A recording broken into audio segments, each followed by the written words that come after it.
Frente a la confirmación de las bodegas uribistas que se usan para hostigar, difamar, intimidar y manipular, nuevas voces se han sumado para rechazar estas prácticas que son violatorias de la Constitución Política de Colombia y que promueven la violencia política hacia la ciudadanía.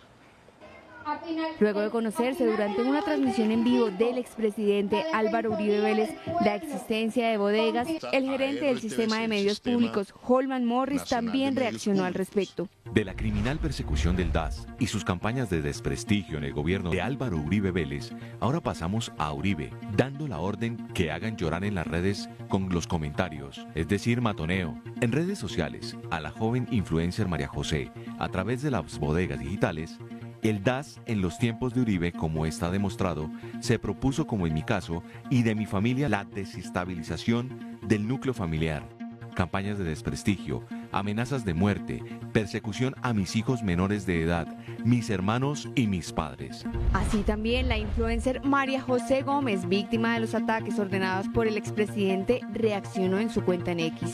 El expresidente Álvaro Uribe Vélez manda a su ejército de bots a intimidarme y hacerme llorar, porque su método siempre ha sido el miedo, el hostigamiento y la amenaza. Mientras tanto, Paloma Valencia va finca por finca a pedirle el voto a los jornaleros de Córdoba, gente que pasó toda la vida trabajando sin derechos, sin estabilidad y sin poder cotizar a pensión, porque su esfuerzo solo sirvió para enriquecer a los mismos de siempre, los poderosos y terratenientes.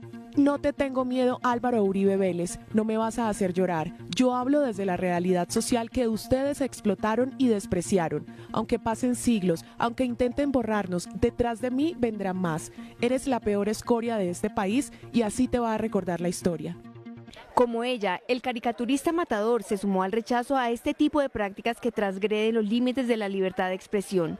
Utilizando inteligencia artificial logramos separar el audio del bullicio de la gente. En la grabación se escucha cómo Álvaro Uribe da la orden a sus bodegas digitales para atacar a una chica llamada María José hasta hacerla llorar. Uribe se modernizó, ahora tiene paracos digitales. Otras personas que se sumaron fueron el exalcalde de Medellín, Daniel Quintero. Audio devela que Álvaro Uribe mismo dirige y da órdenes a las bodegas uribistas que han ejecutado estrategias, acoso y eliminación política en Colombia. Y la senadora Esmeralda Hernández. Esto es gravísimo y profundamente irresponsable de Álvaro Uribe contra María José. Incitar a bodegas políticas para hacer llorar es hostigamiento, matoneo y violencia política contra una mujer. Estos perfilamientos pueden terminar en amenazas y otros hechos repudiables. Toda mi solidaridad con María José Gómez. Y precisamente para ampliar este tema estamos con María José Gómez, la influencer víctima de hostigamiento y amenazas en redes sociales. María José, buenas noches, bienvenida a RTVC Noticias. Y bueno, en el video que se conoció públicamente se menciona de forma explícita la instrucción del expresidente Álvaro Uribe para atacarla en redes. Usted recientemente había cuestionado a la candidata presidencial Paloma Valencia por oponerse a la reforma pensional que garantizaría 230.000 pesos a los adultos mayores en Colombia. Cuéntenos cuáles fueron los hechos que desataron, por decirlo de alguna manera, la furia del uribismo y el matoneo digital. Bueno, buenos días, buenas noches, perdón. Los hechos que relata son totalmente ciertos. El día viernes viajé de Bogotá hacia Montería. Venía de un vuelo bastante lleno.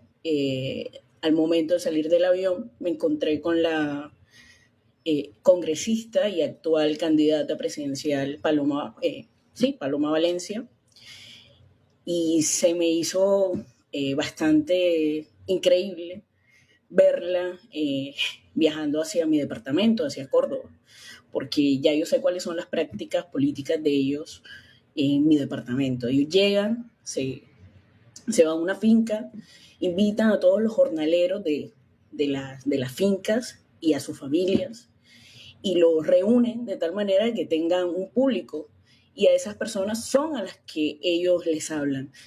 Y yo sé cómo es la realidad social en mi departamento. Muchos de esos jornaleros ni siquiera reciben un salario digno, ni mínimo, no tienen prestaciones, ni siquiera cotizan pensión.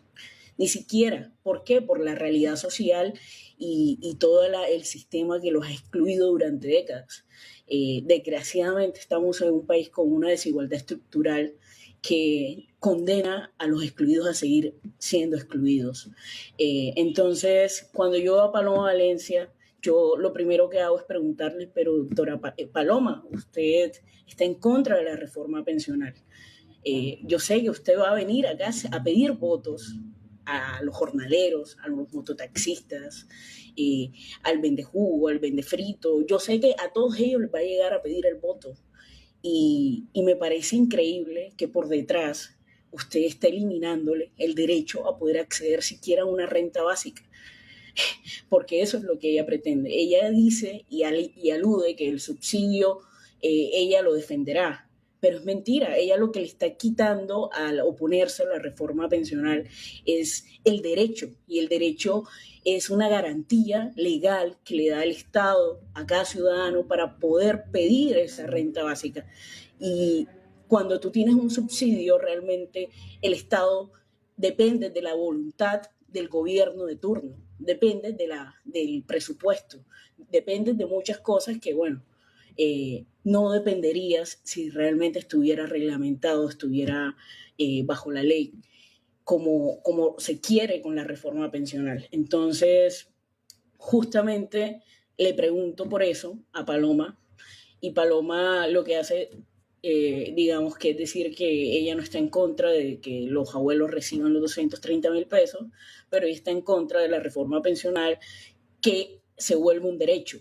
La renta básica, que la renta básica se vuelva un derecho. A ella le interesa que siga como un subsidio que según ella, y que tiene razón, ya lo venía recibiendo los adultos mayores en Colombia, que se llamaba el subsidio de Colombia Mayor. Eran 80,000 pesos, fueron 80,000 pesos desde la presidencia de Uribe, eso lo sabemos todos, pero esos 80,000 pesos nunca cambiaron, nunca se le dio garantía para que fuese universal, es decir, para que todos los abuelos o los adultos mayores recibieran ese subsidio, y esto es lo que se quiere con esta reforma pensional. Entonces a mí se me hace increíble que ella venga a mi departamento de Córdoba y se meta al área rural, donde menos del 10% de la gente cotiza pensión, y le pida el voto a esa gente, le pida el voto a la gente que después no va a tener en su vejez ni con qué comer, porque ella les quiere quitar el derecho a una renta básica, y eso es lo que se pretende con la reforma pensional. Entonces a mí me indigna, por decirlo así, realmente me indigna ver cómo te piden el voto y después le vas a quitar el pan a esa persona. Entonces, a raíz de ese video, que se hizo bastante viral por las redes sociales, el expresidente Uribe, de una forma que a mí me impresionó, me impactó, porque solamente emana odio, rencor, sí, como si me despreciara. Sí, María José. Usted entonces, claro, publica ese video en el que le hace esas preguntas a la candidata presidencial. Viene esta instrucción por parte del expresidente Álvaro Uribe Vélez. Usted fue muy clara con su respuesta al decir no tengo miedo, no me va a hacer llorar. ¿Cuál es su reflexión frente a estos ataques coordinados contra la ciudadanía que ejerce crítica política e incluso contra medios de comunicación, en este caso como RTBC? Yo creo que todos hemos sido víctimas en algún momento de todo este matoneo digital, de estas bodegas que realmente existen y que son de derecha, realmente son de derecha, porque el resto, nosotros somos ciudadanos libres, que tenemos un pensamiento crítico y que nos expresamos en las redes sociales. Y esta gente no nos permite hacerlo con plena libertad, precisamente porque acuden al miedo, acuden a la intimidación, acuden al acoso cibernético. No es la primera vez, no soy la primera.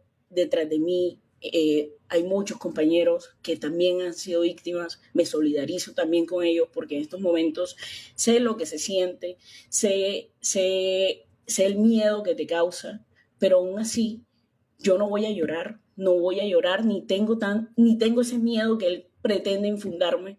¿Por qué? Porque nosotros ya esa época la pasamos, la época del miedo a no hablar, el miedo a no expresarnos, Eso es lo que ellos quieren para seguir en el poder, para seguir excluyéndonos, para seguir utilizando este país a su antojo. Entonces, mi reflexión al respecto es que no podemos dejarnos callar, no nos pueden callar. Tenemos que seguir alzando la voz, tenemos que seguir increpando porque son candidatos presidenciales. Son ciudadanos también que están buscando ser presidentes en un Estado social de derecho, que es una democracia.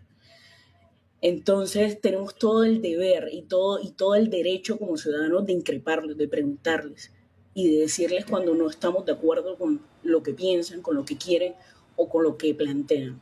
La época del miedo ya pasó, nos cuenta a esta hora María José Gómez. Gracias por acompañarnos en RTVC Noticias. Que tenga una